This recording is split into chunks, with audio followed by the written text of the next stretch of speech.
that's already been done as you guys kind of lay the groundwork for getting the baseball stadium constructed inside of it? Yeah, absolutely. When you look around the facility in the infield, we're used to seeing mirror trans, which are the infield Musco lights that light the track. Those have been removed, and naturally with that comes not just the structure itself, but the wiring and the pieces that go with that to get all those things removed. So all the lights have been taken down, panel boxes that feed those lights have been taken down.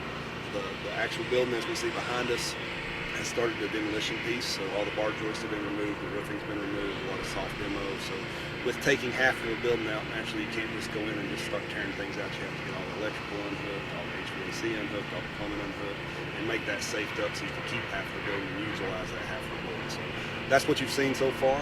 Used to be over here in turn one, there was Sunoco pumps and Sunoco tanks. Those have been removed. Actually, NASCAR does things mobilely now, so we found out that we don't have to have those pumps because they bring all that system in.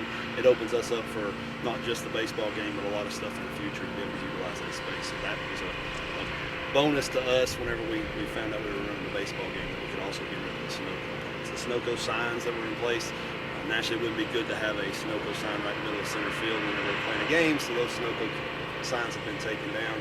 And what hasn't started yet, but will start here soon in the next week, are the walls. The pit walls have to be cut down. And as you see the pit walls now, they're roughly 24 inches. Again, it would be great to have a game with walls running through fields, so those have to be cut off and removed. And then naturally after the game, we have to put all that stuff back in the short period of time we have before the race in September. You know, you consider a lot of this kind of the prep work. When does the real, like, hardcore bringing in the field part of this start? So MLB's construction team, which naturally build the field and the walls and whatnot, they come in June 16th, and the big piece of that puzzle that'll be the field build first, because naturally the grade has to change and rise. So that's the bulk of the work, and it's kind of a lot of dump trucks and things that'll be moving in, a lot of things that aren't conducive to all the things outside of the field.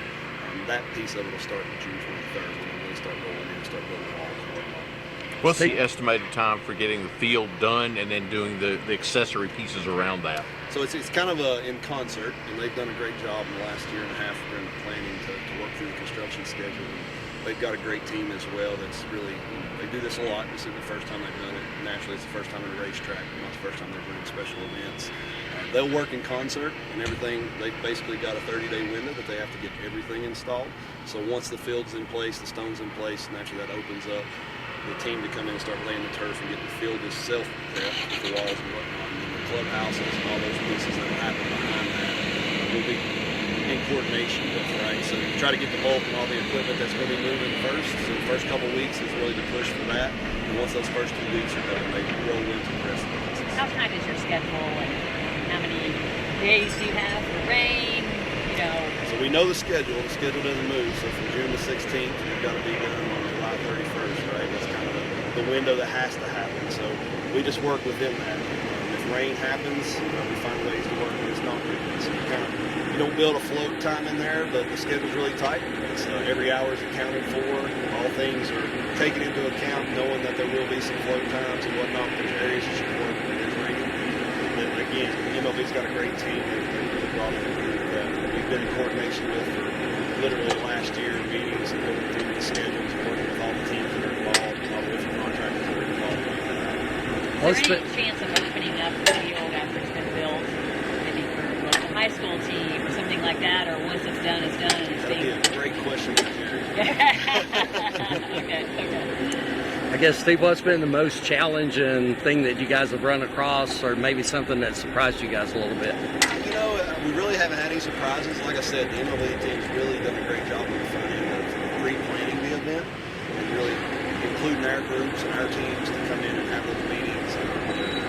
People wouldn't really understand all the times that we've met, the different groups we've met with, and what that process has led up to the execution piece that we're at now. So, again, no surprises. I think the biggest surprise will happen on how quick they can get all this out so we can turn it back into a racetrack. Is the expectation, did you say you're going to build the Goodyear building back before the fall race? That is correct. We always do things in the very most, we have a funny saying, right? There's a right way, the wrong way to Speedway. We love that Speedway function, so we want to challenge of building back a building in 3 weeks. Now, how similar has this been build, do you think, will be as opposed to, say, the battle at Bristol when you guys put the field in? A little different scenario. Naturally, football, we didn't have to take down lights. We didn't have to take down a lot of the the infrastructure will have to do to fit a field in here. Even though the field took up mainly the middle of the infield, this one is primarily on one end. Naturally, we didn't tear any buildings down for Battle of Bristol. Two different scenarios, a little bit different in timing as well. Mainly that was a field build more so than a modification to the facility. This was a lot of modifications to the facility, so therefore a little different challenges, different comparisons. The field's not as big as football, but actually we're putting in more field than we did before, which is really mind-boggling when you look at the sizes of fields, right? There's more field that we put in for a baseball field than we did for a football field. But football, we learned a lot. We took a lot of those learnings, and MLB also recognized a lot of that and have put that into the baseball field as well. How much has the design and the concept evolved since you guys started the conversation? There's been several iterations. I mean, naturally, getting the most seats that can see the field and trying to position that correctly, and also the lighting levels, right? Because naturally, our lights are designed to light the track, not designed to light the infield. So working with their teams, Musco's a partner that we've used for years. You hear that name, but that's actually a company that does the sports lighting. They've worked with MLB as well, so they've been a key partner to look at where they can put up temporary structures. What you don't see and you will see as the game and the construction process moves forward is lights that are put on the tops of the roofs, which we did for football as well, right? We had some of the same challenges, but they've been a great partner, and they've really done their research and whatnot, proper planning.